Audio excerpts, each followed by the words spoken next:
Hello, CSI Golden Eagles. Welcome to the 43rd episode of The Knowledge Nest. I did not do an episode last week, so I apologize, but I felt like since it was Thanksgiving, I could take that week off. I hope you all had a wonderful Thanksgiving and a holiday weekend. It was very snowy. When I checked the weather, I was actually in Michigan last week with my wife and my sister-in-law. It was amazing. But I am glad to be back. I actually got to see a little bit of the Michigan State University library. Didn't get to go into their archives, but got to see their library, and it was really exciting and kind of cool to see how they do similar things to the way that we do things. I also got to see a football game between my alma mater, one of them, Indiana University, and Michigan State University. So that was kind of exciting as well. So just a wonderful time. I hope you all had a wonderful Thanksgiving. And here we are back at the end of Thanksgiving, almost into December. And we are at the end of November, and it's almost finals. So I'm hoping that you have all studied. So this episode may be a little delayed. It may not be the most timely, but I thought that since I've had a couple of questions regarding ProQuest, that I should do an episode regarding how to use ProQuest and find it and search with it. So I'm going to take you through finding both of the databases provided by ProQuest to CSI and how to search those. So one of those, as we noticed on the front page guide last time, was the ebook collection, the ebook database, and you can access that by, of course, clicking ProQuest eBook Central. And then another one, if you click on article databases, then you go down, and of course you can do Control F, ProQuest.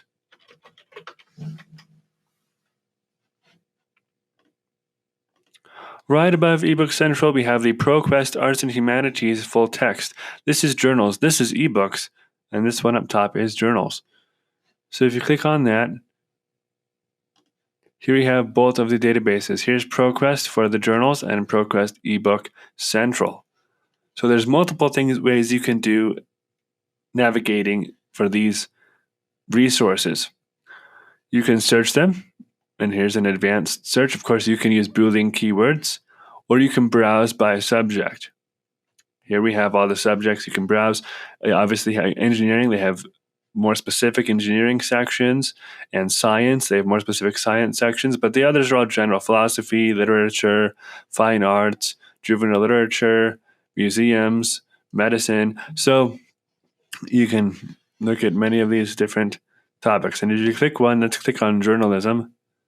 Then it searches in that specific topic, the subject of journalism, with no other things, and you can filter it just like you have the results of another search. If you want to do an advanced search, again, this is still in the ProQuest eBook Central.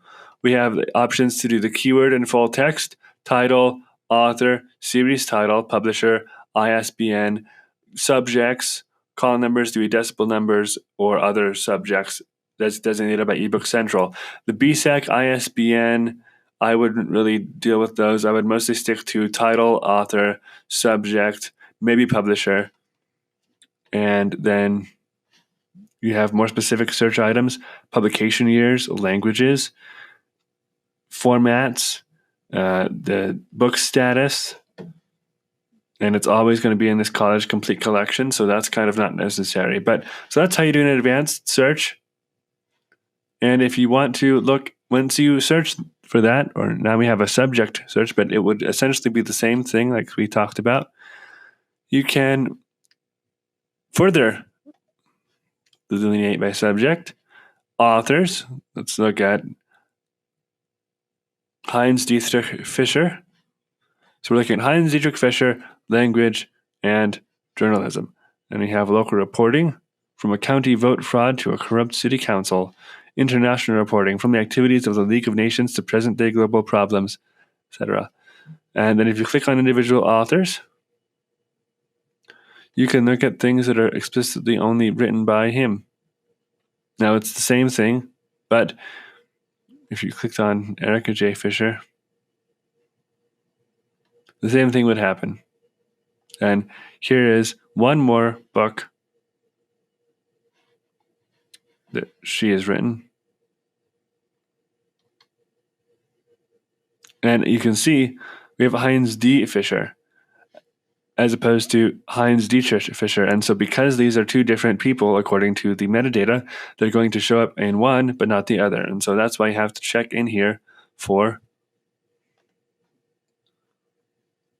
alternate names. That's just something to look out for. So that's how you search for ProQuest ebooks. Now let's look at the basic search for ProQuest. There are 5 databases contained in this ProQuest database. You can look at scholarly journals, books, videos and audio, dissertations, and theses. You can look at peer-reviewed things or all full-text materials, and there's some search helps here right now, as well as some search tips. It has field codes, subjects, abbreviations, etc. So I'm not really skilled in biology or other sciences other than library science and educational and instructional science. So let's just search biology. And right here we have a bunch of biology courses or biology terms: AP Biology, 5E Biology, Biology 2. Let's go to IB Biology. And here we have a bunch of things that can be, we have 45,000 results almost. If we want to narrow this down by books, journals, let's see what audio and video works. Here we have Kubernetes for beginners, racial trauma, a bunch of things. And so some of these obviously are not going to be the most relevant, but it shows how you can distill things. And so we went from 45,000 results to 13 results. So the databases included in the ProQuest Arts and Humanities database and other databases are the Academic Video Online, Arts and Humanities, Coronavirus Research, eBook Central, and publicly available content. So this is kind of open access. A lot of these vendors and a lot of these database providers can give you open access content because it's open access and so anybody can access it. And so you're going to have a lot of duplication, and some of them don't offer publicly available content. So it might be the best to just search those things independently of databases. Don't search them in your vendor, but search them on Google or search them through other non-vendor provided means. In a departure from my usual format, we talked about the main subject, ProQuest, before we talked about the other things. And so, as we know, there is a library's Thanksgiving things. We are going to have holiday cards that are going to be able to be created by all of you, and that will start in the beginning of December. So please come and make your holiday cards. We had Thanksgiving cards, and a lot of people participated in giving things to themselves and to others. So we love those. We again have other activities, and I'm going to cover most of those, if not all, in the newsletter episode. And we're going to be talking about open access materials, I think, next week as well. I've created a little calendar of things that I'm going to talk with you about each week. And so next week, yes, we're going to be talking about info-based ebook searching. And then the week after that, we're going to be talking about open access searching. So another database, info-based ebook, and the newsletter to talk about the many events that are going to happen. And please come to those. We have many activities that are going to happen in December.